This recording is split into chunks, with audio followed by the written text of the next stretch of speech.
You're looking to become a better leader, whether that's in business, in sports, or in life, and you haven't found a book yet to help you get to that game-changing aha moment? Well, we have the book for you. Tighten the Lug Nuts, the principles of balanced leadership. Tighten the Lug Nuts will help you get to that game-changing leadership moment. Available on Amazon, Barnes & Noble, and iBooks, or at 360managementservices.com.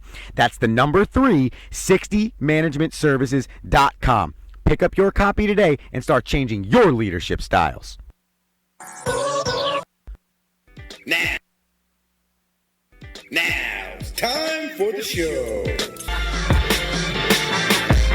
Emo, you be the judge. Do this look like work to you? Nah, looking at the lights like it's all that is for me. Everyone tonight is here, all that is for me. Hands in the air, yeah, all that is for me. Bottles over here, all that is for me, for me. All that is for me, for me. All that is for me, for me. Light fast, light flash, all that is for me, for me. All that is for me, for me. All that is for me, for me. Bottles bringing bottles out, all that is for me, for me. You for real? Hello.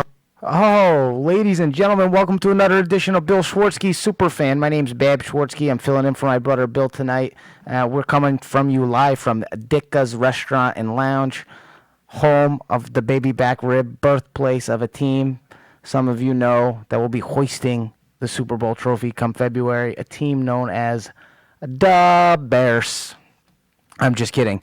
My name's Rocky Romanella. I am filling in for my brother Andrew Romanella tonight, and this is the Rome Show. Alongside me is another Rocky Romanella. Rocky Rome, how you doing today? Pretty good. It's the Rocky Squared show tonight. It takes two Rockies to fill in for one Andrew. What's that all about? I don't know. It's very awesome, though. We are coming to you live from the Hamilton radio station here in Hamilton, New Jersey. We're broadcasting live on the Hamilton Radio app, Channel 2. We're also coming to you live on the Facebook right now. We got a couple of listeners. We'll do our best to interact with the fans tonight. I don't know if either of us have the motor skills capable of doing multiple things at the same time. So we're certainly not Andrew, that's for sure, when it comes to these things. I mean, look, it's 7-11 and we're just starting, so we have to apologize for being a little bit late here with our technical stuff. And it wasn't Ruben. Ruben did an excellent job. It's just... No, it was definitely me. I forgot Andrew's password, so I couldn't get into Facebook. Yeah. But that's okay. We are actually... so again, Rome Show, we're brought to you by... Tighten the Lug Nuts, a book by you, yes, Rocky Romanella, right, and 360 Management Services, which is awesome. As always, you can hit us up on the Facebook, the Instagram, and Twitter at The Wide World of Rome.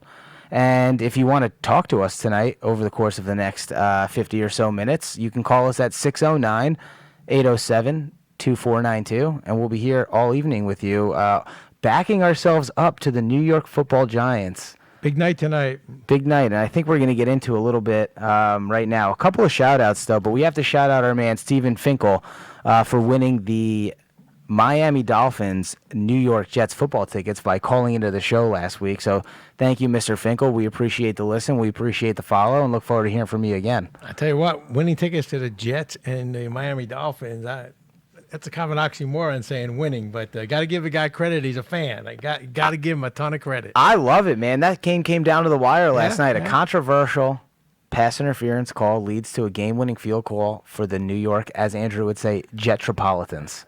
One more example of these guys just can't, all game they're not calling. Now, look, if you're a Jet fan, I'm sure you're happy about it, although you had your share of bad calls during that game as well. I just don't get it, though. The whole season, you're not overturning pass interference calls. And anything that happens on the field stands, right? We've all seen this, coaches wasting their challenges left and right. So here's the crew on the field, and they're allowing the team to play. So that's a good thing. Okay, so now think about when you played baseball or we played baseball, right? If the umpire strike zone is X, and as long as he's consistent the whole game, when you walk up there, that's a strike zone. So yesterday's game, right, wrong, or indifferent, those referees on the field were allowing the team to play. Good thing, I thought. Well, then at the 2 minutes at the end of the game, some guy in a booth who hasn't been on the field, which in a booth we don't even know where he's at, Nowhere to be found. decides that he's going to change the game. It's ridiculous. If the person on the field called it, I'm good with it because if you've been consistent the whole game, right, wrong, or indifferent, you're consistent. The players, coaches, fans understand what they're going to get from watching that officiating crew. But that officiating crew did not call pass interference. Arguably, it could have been one. I don't disagree if they would have called it, but they didn't. So now some person in the booth we don't even know about because it's under 2 minutes decides to interject themselves. That's why I think the Miami Dolphin coach was so upset. It's like, okay, what the guys in the field called the game. And that was straight off the Rome. It drives me nuts. Which was amazing. I was thinking about this today, knowing we were going to be on today. I mean, who talks about a game? Like when he talk about Mr. Finkel, the Jet fan, do you think he talks about the fact that in 1969 the Jets won the Super Bowl? And I got to tell you, those referees were outstanding. The referees shouldn't even be part of the game. I don't think anyone remembers the referees from last year's Super Bowl. Well, now they remember the referee from the New Orleans Saints because that referee started this whole challenging of pass interference and the debacle since then. But enough of that. I digress. Back to you, my son. No, that was very appealing. I think a lot of people have similar feelings when it comes to refereeing right now in sports. I mean, I can't tell you how frustrating it is to watch an NFL game right now. I don't know what pass interference is. I actually think that was one of our poll questions last night that Andrew put up on his Instagram page saying, do you know what pass interference is? Yes, no, or I think the refs just throw random flags. Well, I think it's like a laundry room for them. They just take stuff and they just throw rags all over the field. I mean, nobody even knows why. I like when they huddle and they both kind of look at each other. And then, of course, if you listened before when I was covering for Andrew, my big rant is always, my big thing is you've got this, go to Giant Stadium, whether you're a Jet fan or you're a Giant fan, or if you go to watch the Dallas Cowboys, the largest big screen TV maybe in the world, hanging in the middle of the field. You could see a blade of grass in a huge stadium, and these guys are going into a Tupperware container to look at the play. Yeah, it doesn't make any sense. I mean, come on, get some technology. How about baseball? The guys running around with a TRS-80, a big backpack there. The guy shows up with his big backpack, puts the headphones on. Listen, they don't even look at the play in baseball. It's great. It's great. So we're ranting about the refereeing in the NFL right now. We've got a lot more on the plate today. We will be showcasing a true New York sports fan, and that's going to be a real treat for me. And that's just a surprise guest. No one even knows that person's showing up.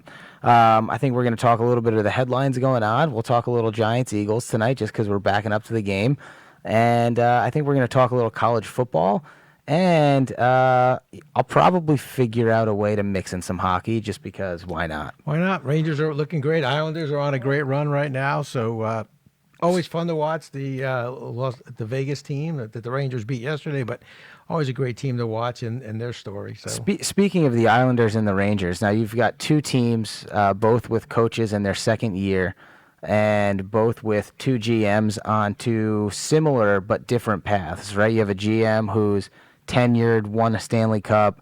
You've got a head coach who's tenured, won a Stanley Cup, and then you've got a GM who's new, going through a very big rebuild, and a brand new head coach new to the NHL who is only really coached college players. So which recipe do you think is best? Interesting question. I know, Andrew, and you had a great question out there for the group of Homo sapiens on the question of, is it, what's more important, the general manager or the coach? I think it really comes down to, I was thinking about that question since you posed it last night at the post-dinner table. I wish we had a microphone on that conversation. That would have been very entertaining. I think that it really comes down to where your team is. So, for example, and I think a few shows ago we had Tim Davis on, the president of the UPS store, and we talked about building world-class teams, whether it's in business or in sports. And I think it really comes down to where is your team. And on that show, I mentioned that there are managers, there's a good number of managers that can manage and lead good running organizations. There's less of them that can take good organizations and keep them going. And then there's far less leaders that can take poor running organizations and make them better. And that's a very, very a difficult skill and a skill that not many people have. And so I would answer my question this: it depends on where your organization is, because if your organization is in a bad place, then you need to build a culture and you need to have a direction. Then I think you start with a good general manager. So, okay, so that's, listen, a very philosophical answer. So let's just cut to the chase. Would you rather have Lou Lamoriello and Barry Trotz, or would you rather have Jeff Gordon and David Quinn? Well, so Rangers or Islanders coaching and general managing staff. Which one do you want? I'm taking the Rangers only because now I love Lou Lamoriello only because I love Davidson too. I think John Davidson and Jeff together make just a great strategy, visionary type of team. And the thing that now you can't lose with either one of those. They are great. I mean, that's I'm being honest with you here. I'm a Ranger fan, so I'm probably being more preferential to that. But that's Lou fine. Lamoriello, We have no rules on bias here at the Hamilton Radio But Network. I would say that those are two great examples of world-class general managers who then have coaches that then fulfill that philosophy and fulfill that strategy. I mean, look at the Cleveland Browns. I mean, it's a disaster over there. It doesn't matter the players you put on the field when you don't have the right vision. So maybe it's ownership. Maybe that's the Jets' problem. Well, I mean, think about it. I mean, you have your general manager who it could be. I mean, it starts with the owner should have picked the right general manager who then lives the philosophy. It's no different than a business, right? Every business has a philosophy, a vision, a strategy, and then the CEO executes that on behalf of the board of directors or the share owners, and then it's the managers below that execute it. And if you think about it, I mean, my rant on this one. Share with us. Tell us more about it. What is your rant? Well, let's see here. Let's give the people a little background. Yeah. So we're talking about coaching versus general management, and really where it really starts. So your example was that the Cleveland Browns just suck all the time. And you could say that about a couple of organizations, whether it's in football or baseball or the NBA or basketball or whatever. But now you're about to dive into, I think, a New York Giants conversation. Is really where I think you're going with this. No. I'm cautioning myself here. So what are you going to bring up when it comes to coaching?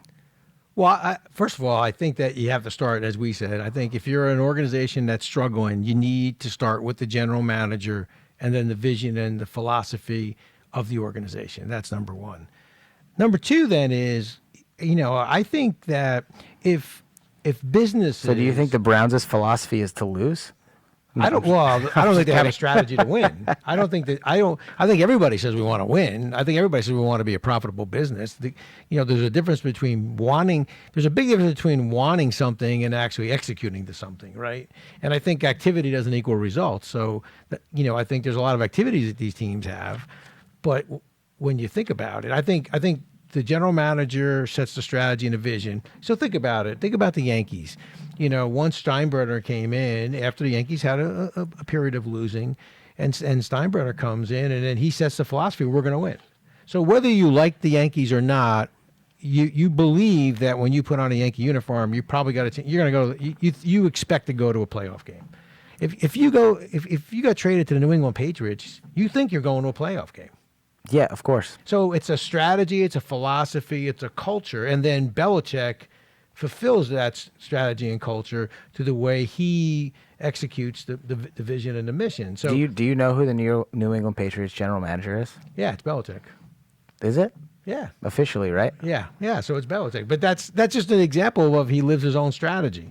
But if it wasn't him, I think it would be like look at the Dallas Cowboys. I mean, who runs the place? Jerry Jones. Right. So then Not Jason Garrett. Right. But then is Jason Garrett, is he executing the strategy philosophy? I don't think Jason Garrett needs to execute anything. He just needs to stand there with his fanny pack and look good. Well, that's a different story altogether. That's okay. So we'll so coaching versus general management. I think that might be a theme for the rest of the evening as we get into it. But I'd be curious to get the fans, though. I mean, 609-807-2492. What are your thoughts? I mean, if you bought a team, where would you start? Would you start with a coach? Would you start with a general manager? I'd start with a goaltender. Yeah, well, no, you'd start with a general manager because you have to start with the person who picks the talent. right? Because ultimately, listen, you talk to any coach in the world, they're going to tell you that if I don't have good players, I can't win games. But take the Cleveland Browns. I mean, roster-wise, they got a good team. And in the Cleveland Browns' defense, they've already won 6 games, which is equal to what they won last year. So they have the opportunity to win as many as 10, as little as 6 again, right? And you could say that the moves that they made have turned them up the right direction, because do you expect to just turn it around overnight?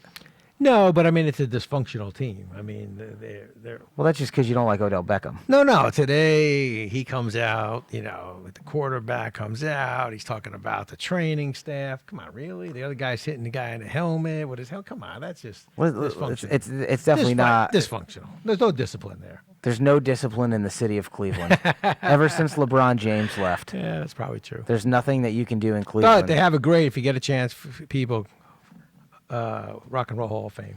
There he is, the ultimate man right there. He will never put down an entire city, just No. little tidbits of it. He'll bring you back. Rock and Roll Hall of Fame is always wonderful. Cleveland Clinic's great place, caring place for people. It's Just terrible sports. yeah, Great rock and roll, terrible sports. They got a chance. They got. They something. don't have a chance. Cleveland Indians. Terry Francona's a good coach. Terry Francona, yeah, there you go. There's another good example Terry in the city Francona's of a good Cleveland. coach. Good Terry coach. Francona. Would you take Terry Francona on the New York Mets? Yes, not even hesitation. What is your New York fanship history? Like, who are your 4 teams in New York sports? So, of course, your grandfather, dad, my father, rest his soul, was a giant Yankee fan.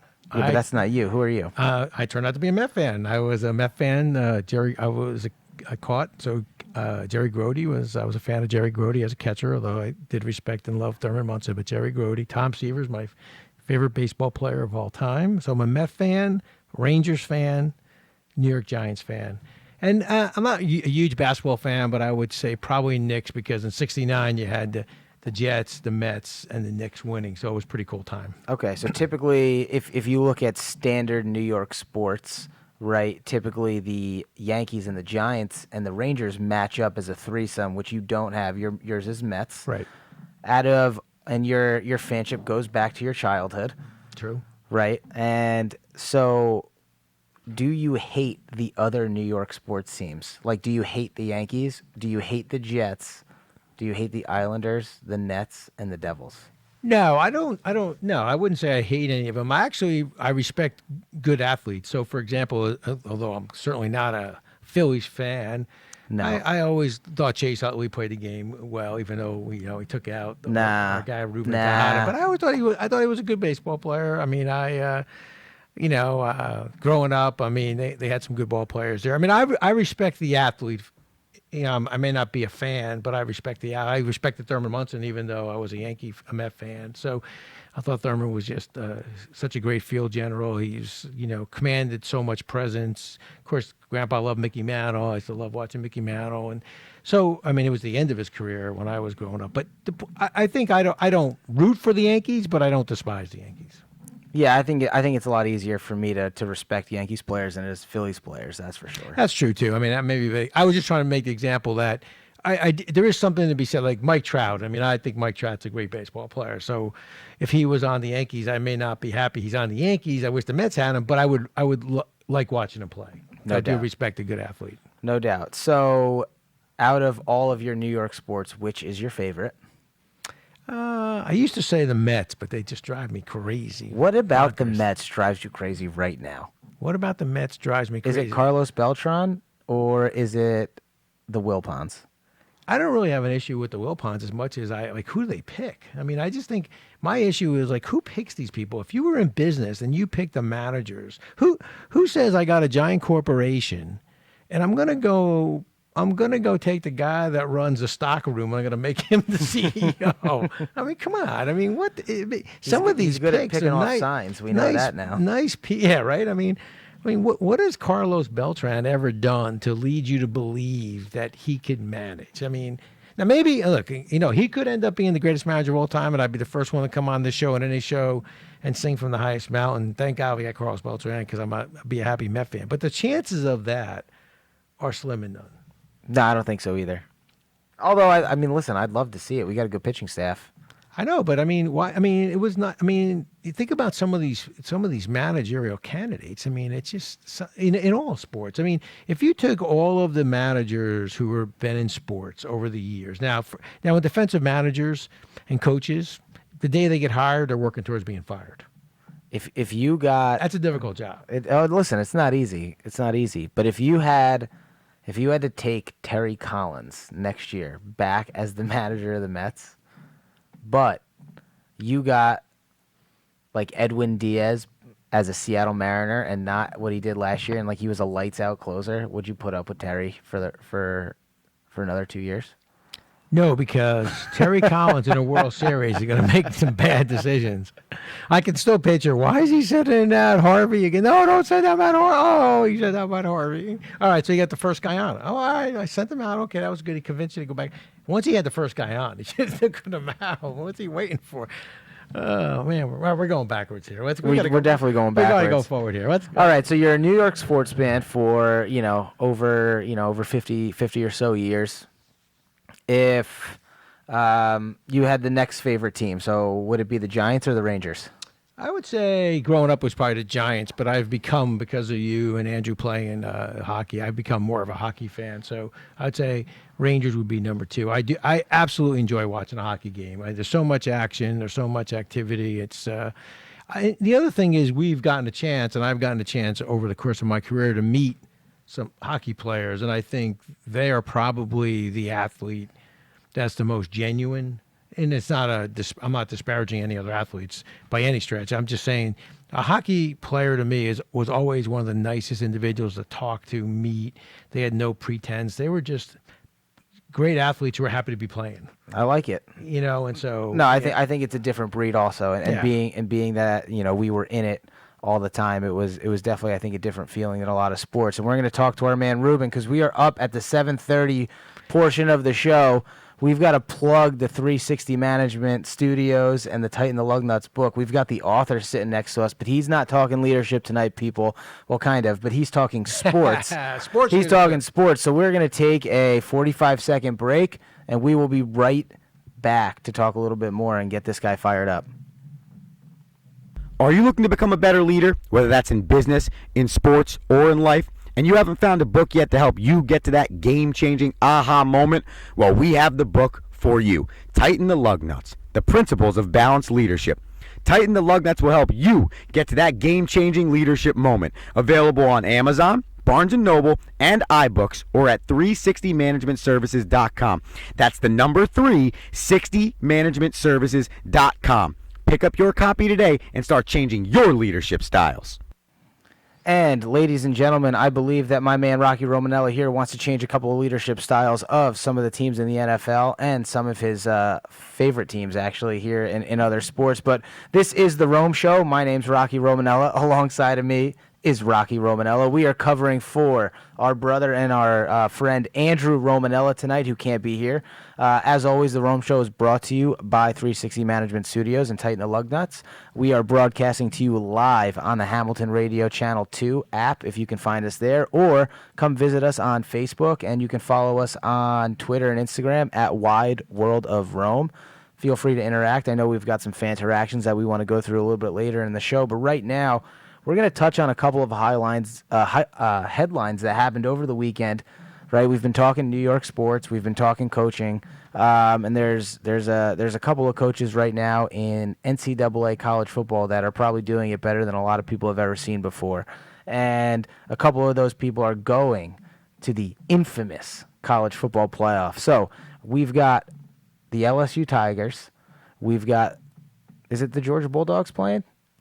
No, right? No, it's LSU, Clemson, and Clemson, Oklahoma, because Georgia lost. That's That's right. too bad. Two you losses know, there for the Bulldogs. you got to cheer for the Bulldogs, but the Ohio Bulldogs State. don't make it. They get So, bounced, and you got your Ohio State Buckeyes Buckeyes. in at the end. The Urban Meyer legacy team So you coming got in. Ohio State, LSU, Oklahoma, and Clemson. And so an Ohio State is going to be playing Clemson. That's our man Dabo Sweeney, who is a mini It's your Nick Saban. Yeah. On his way up. He's got 2 of the last 4 national championships, and he still thinks he gets cheated by the college football committee, which I don't think was actually a true. I think it was a ruse. I think he was using his mic, and I think he was using his platform to get his players to rally around something that might necessarily not have even been there. Well, and I also think he's, look at his schedule, right? So this year he didn't really play a tough schedule, so he was trying to, people were giving him a little bit of a hard time based on his schedule. So I think he's great at using all of these quote unquote motivational tools to get his team riled up. But I think though that the interesting one was Utah was ranked fifth or 5 when it was going into the weekend and had a chance for the Pac-12 to finally have a team in this World Series. Yeah, too bad for the Utes. Yeah, they lost Yeah, it to sucks. Oregon there. Yeah, I mean that was a chance, man. They could have been They could have got in there. They weren't going to get in. No, well, if they beat Oregon, they had a shot. They weren't you getting know, in. But Those guys weren't getting in. but I think they don't match up for any of the teams in there. No, right but now. I think the committee would have liked to have seen a Pac-12 team in there, right, wrong, or different. They would have, because I think what you're going to see is soon you're going to have the 4. At some point, you got to have the conference championships mean something. Yeah, it's never going to. So I think what you'll do is you'll go to 6 teams. Well, they did mean something for Georgia yesterday, or on Saturday. Yeah, they could have. And it meant something for Oklahoma. Yeah, it did. Yeah, it could have meant something for Utah if they won. It just doesn't matter if you're not in a Power 5. Well, I think you'll see them try to do that where they'll end up with the power conferences championship games, and then you'll have 2 at-large berths maybe, and then that will be for the team that doesn't win. But how about Alabama not being in? Wow, Well, they lost twice. they don't know what to do with themselves. They don't. No, Nick Saban lost his mind on the sidelines 2 weeks ago. What's so he gonna unwarranted. do? What's he gonna do for New Year's, man? No, He he's has got nothing to do. you know what? He's got an HBO series coming out with Bill Belichick, which should be good. Speaking of Bill Belichick, the Patriots are in the news again as cheaters again. So the Cincinnati Bengals have accused the New England Patriots of videoing their practice or their game plan or whatever it is again, but that's the 3rd or maybe 4th time now. There's a little Romalytic for you, but that's the 3rd or 4th time now the Patriots in the Bill Belichick era have been accused of cheating. I don't know. I mean, you got them. You got the Houston Astros now. I don't know. I can't anymore. It's like Listen, these guys. I just want to watch sports. I don't want to. It's just so controversial anymore. You can't even have fun anymore. We can't even watch sports anymore without whether it's the number of flags, whatever. It's just getting crazy now. No, it's awful. I'm telling you, you can literally have a guy sit in center field, pick off signs, send it to the dugout, smash a trash can so someone knows that there's a fastball coming, but I can't look up at the 110-inch TV at the stadium and find out if this guy's foot was in bounds or not. No, that's yeah. Or if I run out of challenges, Yes. like yesterday I ran out. They ran out of a challenge? Yeah, They yeah, couldn't who even knows? challenge it. So I mean, it's crazy. It doesn't. But I will say one thing. I don't know whether you agree with this or not, or the fans agree or disagree. 609-807-2492 to let us know what you think on some of our ranting here. But you still have to hit the fastball. Yeah, no. Hitting fastball is not easy. It's 100 miles You an still hour. got to hit this. So I mean, I think okay. So it's coming, but can you hit it? And so I do think that that's probably the one thing about. And you still have to execute, which is Yeah, an important listen, part. hitting a curveball is not easy. No, that's what I mean. So I throw a really good curveball in wiffle ball. Yes. It's untouchable. We've seen that happen. It's untouchable. I've thrown no-hitters in wiffle ball before, which I'm very proud of. Next up, so after the Patriots cheating scandal, we've got our man Steven Strasburg signing a massive 10-year, I think it's $279 million I think it's extension. 245, right? 245. Sure, whatever it is, it's a ridiculous amount of Yeah. money for someone who's 31 years old and is not Yeah. going to be pitching at the age of 41. No, but I mean, it's he had a great year at the right time. I mean, if you think about it, Cole's the same way. He just keeps having the right years at the right time, and he'll probably blow that number away. I would have So, given my money to Max Scherzer. Tell you what, he's a competitor, isn't he? I like him. He crushes the Mets. Yeah, Scherzer and the guy from the San Francisco. I think I Giants. cheered for the Nationals this year once I knew Bryce Harper wasn't going to get a World Series. Well, I was actually rooting for Houston. I didn't know about the whole scandal of the signs. I was actually rooting for Houston. Well, the one and only Carlos Beltran is supposedly the ringleader of the Oh, really? Supposedly, he has a lot of information regarding this. Yeah, it figures we'd hire him as a manager. We might have to impeach him as manager of the New York Mets. He's in, he's out. He's in, he's out. So we'll see. He just finished out his bench coaching. So his bench lineup for his coaches. So we'll see what happens going forward. That's pretty crazy. And in a side headline, a bonus headline from yours truly, because I'm so into the hockey. There's another accusation out there. So, and I'll give you a little backstory, but about 3 weeks ago, the Toronto Maple Leafs fired Mike Babcock, and a former player of his, Mike Commodore, went on a Twitter rant regarding his conduct towards players and how it was very old school, I'll put it, condescending in a way, like very old school, very like it's not accepted in today's behavior. Since that accusation, we've had Bill Peters of the Calgary Flames have to be removed from the bench as a former player of his accused him of racial slurs, which were then corroborated by some of his teammates. Since then, yet another former player, a former Ranger, and Sean Avery talk about Mark Crawford, who had either punched or hit him in the back in the middle of a game. And then finally, there's a video surfacing of the now head coach of the Nashville Predators, Peter Laviolette, actually punching a player in the head on the bench mid-game, which was actually caught on camera. So there's a bit of an epidemic going around in the coaching circle of the hockey world, which is both surprising and unsurprising at the same time. Obviously, you come from a culture of aggression. It's a physical sport. It's pretty crazy when you're on the ice. Obviously, fighting is legal, which we'll get into, as that was one of our poll questions regarding football. But from a headline standpoint, it's kind of a story that's gone under the radar just based on, obviously fanship compared to football being in the stretch for playoffs, that it's going to go under the radar.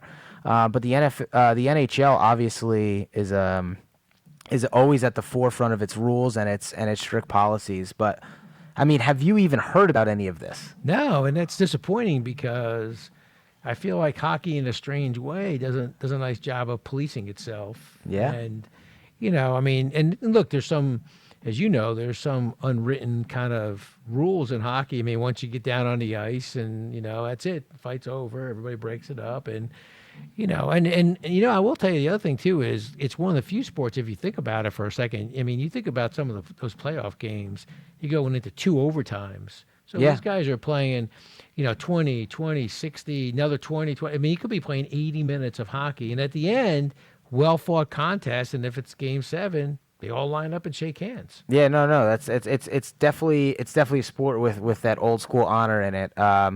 Which is why I think it's very surprising that all of this came out. It's like one player says one thing and all of this comes out. But I think it's funny when, at the same time, I go on my Twitter feed and I see these assistant college coaches at the football ranks, these offensive line coaches and these linebacker coaches absolutely going bananas with all of their players. These guys are headbutting the players and they don't even have helmets on. They're bleeding. Right. They're on the sidelines at 30-degree weather, like steroided, like looking like they just hit the gym for 3.5 weeks in a row, only doing bicep curls. And you see that, and that's okay because I think football is still the most archaic sport we have. And you hear the stories about the hockey coaches, and you're a little. It's not that you're disappointed. It's just that you're surprised it took this long for that to come out. You would think we've gotten past this probably about 5 or 10 years ago. You got to think, though, man. You got to think poor Vince Lombardi, rest his soul, would have had a tough time. No, well, forget about it. I mean, think about it. We've all seen. I mean, even if you're not a hockey fan, I'm hoping you've seen the movie Miracle. You saw Herb Brooks and the infamous skate at the end of their game.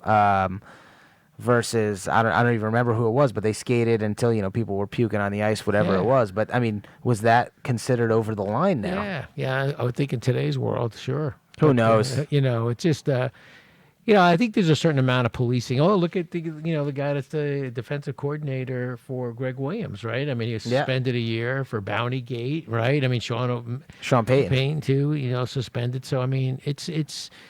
I think it just you just have to know when things are appropriate or not. There's a point where you have to say to yourself, I mean, the old saying in business is if you can't tell your parents, you can't go home and tell your mom what you just did, you got to wonder whether it's right. I mean, can you go home, hey, I just punched my player in the head. Yeah, it's definitely not okay. You see your parents like, oh, I was really proud of you, son. Good, keep up the good work as a coach. I mean, so there's a reasonableness and a logical thing that happens there. And I think that it's gotta pass the logical test. You know what I mean? The reasonable test. Can you call your parents and say, "Hey, I know I'm the head coach of this, professional team, but I just punched the kid in the head. What do you think?" "Oh, I'm proud of you, son." So Yeah, definitely. Definitely good move. Yeah, so I think there's got to be that piece of it too. So it's funny. So in one breath, we sit here and we talk about how the general manager is probably the most important part of an organization, picking the talent, picking the people.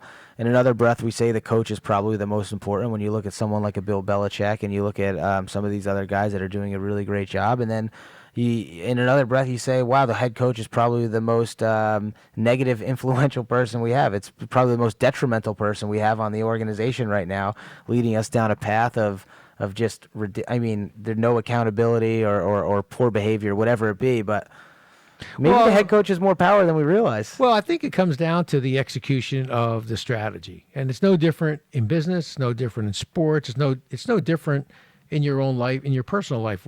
It's the execution of the strategy. And so if you think about it, the general manager should be the person that's setting the strategy in concert then with the coach. And, I think that's part of the, problem when you think about the example you just gave.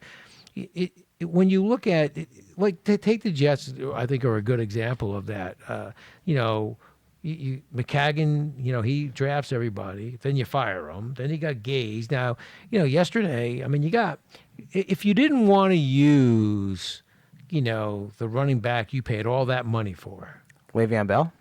then why'd you pay all that money for him? Well, he was hurt yesterday. I don't know. I just think he was sending him a message. I don't really. Guy was hurt. He finally scored a touchdown last week. Yeah, I just think I think he's I think he's sending a message. He never wanted him, and now he's got this new guy, Joe Douglas. Where's he in all this? You're the general manager. I think I look at the 49ers, and to me, from a distance, now I clearly don't know these people. I clearly didn't spend any time with them. To me, it seems like the general manager and Shanahan are on the same page. He's executing. Where, in San Francisco? Yeah, San Francisco. Yeah. That seems to be pretty good. Right. That's John Lynch, former player. Yeah, I think they're on the same page. I think and so here's my pet peeve on coaches. So let me get off. Here's my pet peeve for you. So my pet peeve on coaching is this: you're the offensive coordinator. You're the best sales in football. You're the offensive coordinator, right? So that's the transition up. You're going to take some of the coaching jobs and then become a head coach someday. So you're offensive coordinator, defensive coordinator. In business, you're a salesperson. You may go from small accounts to major accounts to national accounts, but someday you want to be the sales manager, managing a group of people like that. So here's my pet peeve on all of this.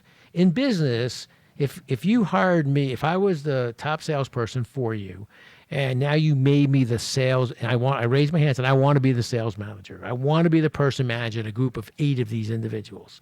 And you said, okay, we're promoting you to be the head of sales. And you said to me, what do you want to do first? Well, I just want to sell. Excuse me? I just want to be the salesperson. Well, you can't be the salesperson. You gave that role up. You wanted to be that next level. Now, you can help sell. You can close a deal with your people. But you're not going to... Same thing with, like, if we promote us, some of you may or may not know, I spent 36 years at UPS, great career, spent wonderful time there. If a driver raises his hand and wants to be a supervisor, and we say, well, what are you going to do first? Oh, well, I want to keep driving. I just want to be a supervisor. You would say, no. You wanted to become... But he wouldn't raise his hand. No, that's you're mad. Let me summarize. You're mad because we keep hiring offensive coordinators as head coaches and they suck. No, wrong. No, I don't. No, we keep hiring. You're mad because they want to still call plays. Well, they shouldn't call plays. They should be the head coach. If you want to call plays and be the offensive coordinator as the head coach, then stay as the offensive coordinator.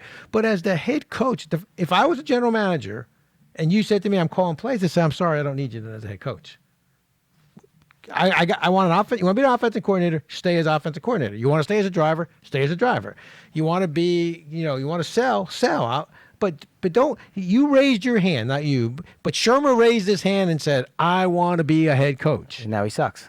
Well, he may not if he became a head coach. He's the offensive coordinator. He calls the plays. Yeah. So think about it. If I was the head coach of the Giants. So in short, don't hire Rex Ryan again as a head coach, only hire him as a defensive coordinator. No, or tell him he can't run the defense, right? He wanted to be the defense. So if you're going to be the head coach, be the head coach. So my example would be this. Bill Belichick. He's got a defensive coordinator. But he doesn't. There's not times that offense. he doesn't even pay attention to the offense.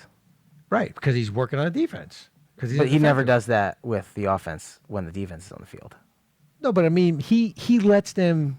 He gets involved. He should have got the headphone on. Coughlin was like that. Coughlin, there were times, or Belichick was another example. It's famous when Belichick would say, when Gilbride would be calling a pass, and Belichick would be, Parcells would be like, no, we're running the ball.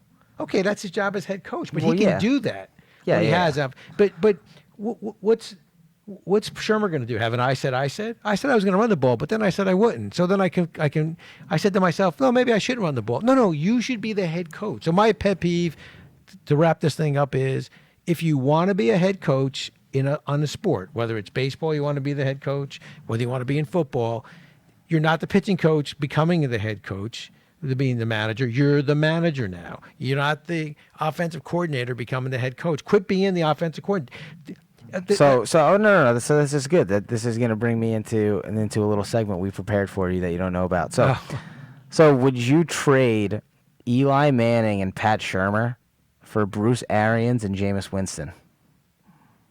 No, I'm not a big Winston fan. So you would take Pat Shurmur in that instance? No, I wouldn't want Shermer either. No, but that's the deal. It's I don't either want- Eli and Shurmur or Bruce Arians and Jameis Winston. No, because I can't stand. Well, I like Arians better than I like Shermer. All right, how about Daniel Jones and Pat Shurmur, or I'm good with Dan Jones. Get rid of Shermer. I can't take. all right? this So guy no no, more. it's a package deal. So it's Shurmur and Daniel Jones, or it's Mike Vrabel and Marcus Mariota / Ryan Tannehill. I got to tell you. I'd rather a guy with a system. I don't think Shermer's got a system. So I like Daniel Jones. That's my problem. I think Jones and Shermer are probably better than Eli, because Eli's going to run. He's going to walk to the line of scrimmage and call an audible. So you're staying with Shurmur in both of these scenarios. So they're better than two coaches in the league right now. That's good news. All right, let's see if we can get. do better. I think Shermer's better than? No, Shermer. No, but in this game, they're better. Yeah. All right, so would you give up Daniel Jones and then Pat Shurmur for Kyle Shanahan and Jimmy Garoppolo? Oh my God, that's a no-brainer. Those two guys are on the same page. Yeah, Right you'd now. have to do that Those one. guys are on the same page. No, you'd have to do that one. It's a system. The system will produce what the system will produce, whether it's business or whether it's in sports. What about Daniel Jones and Shurmur for the for Cliff Kingsbury and the Oklahoma guy in Arizona right now? Kyler Murray. I think the reason why you would take that one is because they're on the same page. All right, so we're 2 for 2 here. We got Right. 2 that you don't like, 2 that you like. Well, here, let me give you my quick example. So I got a chance to sit next to Joe Montana at a UPS function. We have a function every year to celebrate Safe Driving Awards. Circle of Honor drivers, 25 years of safe driving. And I sat next to Joe Montana. And so in a course of a conversation with Joe Montana, he looks at me and says to me, I said to him, oh, what a great career, man. You're just unbelievable career. He goes, I'll tell you something. If I don't get drafted by San Francisco and play for Bill Walsh, I may not even be in the NFL. Wow. He said, I played in So if he got drafted by the Cleveland Browns. he'd be done. He said, I got drafted in a system that they put me in a position to be successful. There was check downs. I got it. He said the system made me. I thought that was very humble. It was humble on his part. He was a great quarterback. But Terry Bradshaw once said, "Hey man, I played for Chuck Knox. I played for I never worried about winning a game because the defense was going to win a game. I won the game, and then he had great Lynn Swan, stalwart. So he had great wide receivers." But he knew that his job wasn't to lose the game, and he turned out to be an unbelievable quarterback, as we all know today. Very talented, and a great leader on the field. But the point is it's the system. And these teams that don't have a system. So do you think Tom Brady would be Tom Brady if he got drafted by the Browns? No. You think he would be nobody? No, You I think he'd be Andy Dalton? He may be okay, but I don't know if he'd be as successful as he is right now. Interesting. I think it's a system. I think I think a lot of people would be mad at you for that. That's okay. I mean, I don't mean to be disrespectful. I think Tom Brady is a good quarterback. I think there's a lot of fans out there that have an axe well, they to think grind well, of course he's got 6 Super Bowl rings, right? I mean, so in a system. yeah, in a system. I mean, think about it. I mean, that guy. I mean, you got to give him credit, man. I mean, nobody. It's like, Do you think Phillip Rivers would have a Super Bowl if he was the New York Giants quarterback? do I think? No. So you think we would have 2 less Super Bowls if Phillip Rivers was our quarterback? No, I think Eli Manning did something very special when he took us on that run going in on the wild card. I mean, he's not a stat compiler like his brother and some others. He's got some good stats though. He does got great stats, but I will say that, I mean, in a big game, got to tell you, Eli shows up for the big games. I mean, I like it. So but we got- I like Eli, so yeah, probably we not do. a fair. We're big time Eli guys. So probably here, not a fan. so here, I'm gonna get back to my deal or no deal. Oh no, man. I know you tried to deflect, but know. but we've got 2 more prepared for you, and Okay. and we'll stay within the coaching realm. Okay. So, would you trade Carlos Beltran and Jacob DeGrom for Dan Girardi and Zach Wheeler? No, I've never traded DeGrom. What if it was Syndergaard? I love DeGrom. Syndergaard, I don't know. I think. What if it was Beltran and Syndergaard for Girardi and Wheeler? I don't know. I think I might have to do that one only because I think Girardi is a better. Wow. I think Girardi. What a lack of confidence in the Mets organization right now from one of their biggest fans. I just don't think. I mean, I know. Incredible. I know. I just feel like it's going to be more of the same. I mean, Could you imagine if 10 million of your fans walked into the season saying we disagree with your decision making? That sucks. well, everybody's. How are you going to make optimistic. any money? I mean, everyone's optimistic on day one that you think, okay, you got to give Beltran a time, but I mean, it's what business, what you can't think of. It's hard to think of. I say can't. That's not fair. It's hard to think of any situation where you would say you're a owner of a business. Pick a business, any business you want out there. Pizzeria. New York Mets business. Right. You would say, I'm going to take a first-time person who's never coached at any level, and I'm going to give him my organization. Love it. You would do that? No, that's what I mean. Who would do that? It's not even A logical. father would do that for his son, I Yes, think. I think that's true. That's it. That's true. If I could buy an organization and give it to you to run, but I've seen you coach, so I think you could. Yeah, you should. So let's go. We should go buy one. Think about it. Are there any sports franchises up for sale? Because I just got myself a job as a I mean, head I've coach. seen This you is coach, amazing. and I've seen Andrew coach. So do I think you both can coach? Yes. I mean, people would say you're biased because it's your son. No, I've seen you both coach, and by the way, no one's harder on you. than me. Maybe the Wilpons have adopted Carlos Beltran. That's how he got here. I mean, how many times did I say to you, you can't Yeah, take yeah. those timeouts home with you? No, you're right about that. You're right about that. So we've got one more deal or no deal for you. So you get, before you die, you get one more New York Mets World Series. But Pat Shurmur will stay the head coach of the New York Giants for the entire time that happens. Would you take the World Series? Oh my God, it's like that. But they won't win a World Series again if you don't take the deal. So, Oh my God, but or you give it to chance. Like you Yeah. can't guarantee it. I tell you what, though, watching Shermer would kill me before before the World Series. Watching that knucklehead, I mean, what's he thinking? I mean, I don't understand. So This but I is would a love- frustrated Giants I fan, would ladies love- and gentlemen. Oh my God, I tell you, you guys see me. I mean, I hate firing people. I hate it in my responsibilities. I mean, You no one fire more people in professional sports than Ah. anyone I've ever Well, met. I just don't get. I mean, I would love to say what were you guys thinking when you it's like Mickey Callaway. I was optimistic when he came in. I said it's a good pitching, it's a great pitching staff. Maybe he can do something with the pitching staff. But what killed Mickey Callaway was the in-game. See, a manager is going to cost you, win you or lose you, 4 or 5 games in a season. And generally, in 162 games, it's not that big a deal. I mean, unless you get down to 1 game. Yeah. But when you get into the World Series, that's when the manager makes a big difference. Big And, difference. I mean, look, Terry Collins is a nice man. Nah, 2015 we lose because of Terry. Yeah, I mean, and then And Jay Reese familiar. Yeah, but- and you got a little bit of discipline issues going on. I mean, nobody can control. That's the other mistake I think in professional sports today, is this. Look, team means there's no I, and when you look at these teams, that struggle today. It's the ability for the manager to hold that team together. And look, that's the biggest issue with Cleveland today. It's like, okay, who's running this place? I tell you what, we've indirectly just ripped the Cleveland Browns for the entire episode. Yeah, it's a shame too, because Cleveland's a nice city. I know a lot of people that are Cleveland Brown fans who I like a lot, and I know are suffering as Well, they're we're watching this. not telling them. But- We're not saying that Cleveland Browns fans are bad people. No, they're great people. We're just saying No, they're that wonderful people. I know 'em, Team but- just sucks. It's just a bad. I mean, look at this team. It They sucks. got so much talent on that team right now. I mean, I know it's crazy. The other thing that's you look at that whole division. I mean, Cincinnati's not a strong team anymore. Pittsburgh's struggling a little bit. I mean, I guess Baltimore's the only team in there that You know what? Middle America is thriving right now, Yeah. except for their sports teams. Yeah, that's true. Well, look at the NFC East. I mean, if there's a perfect example, stay with the plan. The plan was for Eli to be the quarterback this year and Jones to watch. You can't do that when you're 0-2 to start. No, yes, you can. Now you're 0-9 Nah. in the last 9 games. Anyways, let's interact with the fans. We got about a minute and a half left here. So, will the Giants win tonight? Eli Manning is starting versus the Philadelphia Eagles, and maybe his last couple starts as a professional athlete. Will Eli win tonight? The fans said yes. Yeah, I'm going with the fans. I love Eli. Eli's gonna win. I mean, listen. Did you?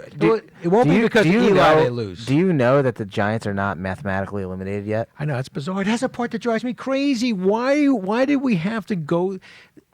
Man, it's nuts. We should. Do you know if we went out, if we could all finish 6-10, as long as the Eagles beat the Cowboys and we beat them, we could go to the playoffs. I know. Well, someone in this division is going to be 6-10. I mean, talk about that's man. awful. But once you get in, anybody can win. It's like Yeah, hockey. Once you get in, man, not like you got a this. hot, goal. man. An 8th seed Los Angeles Kings and a 4 seed at 6-10 in the NFL are two completely different things. That's true. Should fighting be allowed in football? No, of course not. I feel like ever since Mason Rudolph got hit in the face with a helmet, there's been a lot of fighting in football. No, it's sad, but There's fighting in the Georgia game. That's crazy. I feel like there's fighting in every football game I see right now. Yeah, it's just, and I think the problem is they justify it because of passion. No, Nah, ridiculous. it's not Let's passion. go. They're dumb. There's no one that regulates fighting better than hockey outside the UFC. Coach or a GM, I think we got that. And now the final question. You have to rate yourself on this. What kind of fan are you? Are you a psycho? Are you a bandwagoner? Are you 50-50, like you're hot and cold with the team? Or are you just someone who loves gambling on sports? Well, your mother would say I'm a bad fan because I'm firing everybody. So bad fan falls under the psycho category, Yeah. people, just so you know. Yeah, your mother would absolutely say, "Go get a new team." I think I talked to you about this once before. Go find a new team. This is ridiculous. I think I've told you to get a new team before, No, too. you can't. It's. I think I was telling people on that Paul Simon song, 50 Ways to Leave Your Lover. There's probably 50 ways to leave your team, but you can't because it's your team, and you always come back. I told you, I'm like a moth attracted to a light. I always come That's back. not. Listen, I think we all feel that way Like, sometimes. it's like, man, they're killing me, but I got to watch them, Yeah, it's just frustrating because I think sometimes, I'm not saying it's fair or true.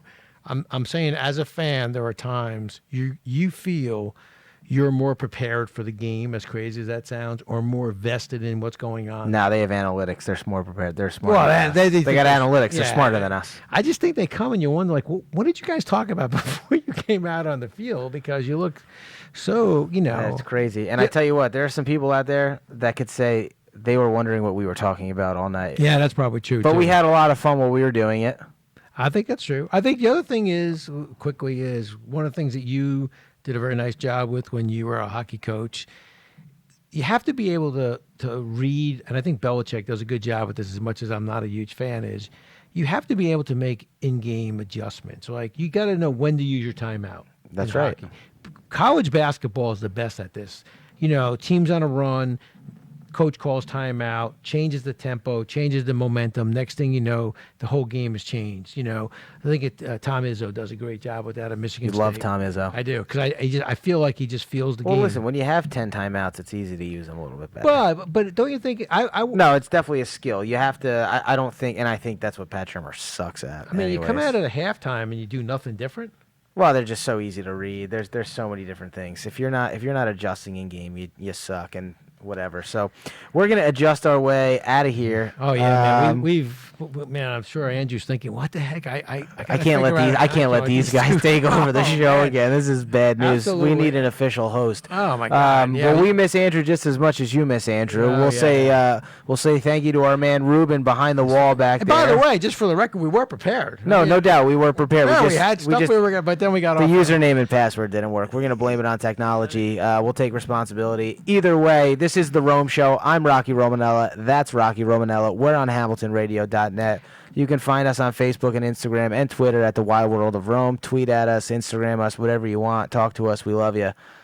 Hey, Hamilton Radio's got a new app coming out. Hamilton Radio is a new app coming out, which is very exciting. So You'll be able to live feed your Facebook, the Facebook feed right from the app, which is just incredible. Ruben, nice job. Nice job there. The other thing is, if anyone gets a chance, I will tell you, since Andrew's show's been on, and I got a chance to listen to Hamilton Radio, they have great music. Great music on Hamilton I got to Radio. tell you, some excellent music on. So if you get a chance, and you don't want it's non-commercial. It's it's better than the Bridge for me. I'm channel 32 on Sirius, the Bridge. I mean, you get. I don't know what that is. I only know Hamilton Radio, so I'm good. There you go. Anyways, that's it all for us. Again, Rocky and Rocky, we are out. We covered for Andrew tonight. This is the Rome Show. We'll see you next Monday. That is Monday, December, what's 9 plus 7? That is 18th. We'll be here December 18th at 7 p.m. Andrew Romanella will be back, and we'll be thankful. That was gutsy. Ruben, you can take us out. Have a great night. Become a better leader, whether that's in business, in sports, or in life, and you haven't found a book yet to help you get to that game-changing aha moment, well, we have the book for you. Tighten the Lug Nuts, the principles of balanced leadership. Tighten the Lug Nuts will help you get to that game-changing leadership moment. Available on Amazon, Barnes & Noble, and iBooks, or at 360managementservices.com. That's the number 360managementservices.com. Pick up your copy today and start changing your leadership styles. Man, it's the same number. It's on the bottom of the screen. You should have it saved. Been on it forever. I know.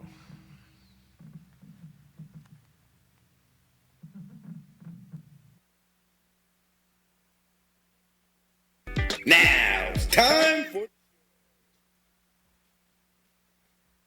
Emo.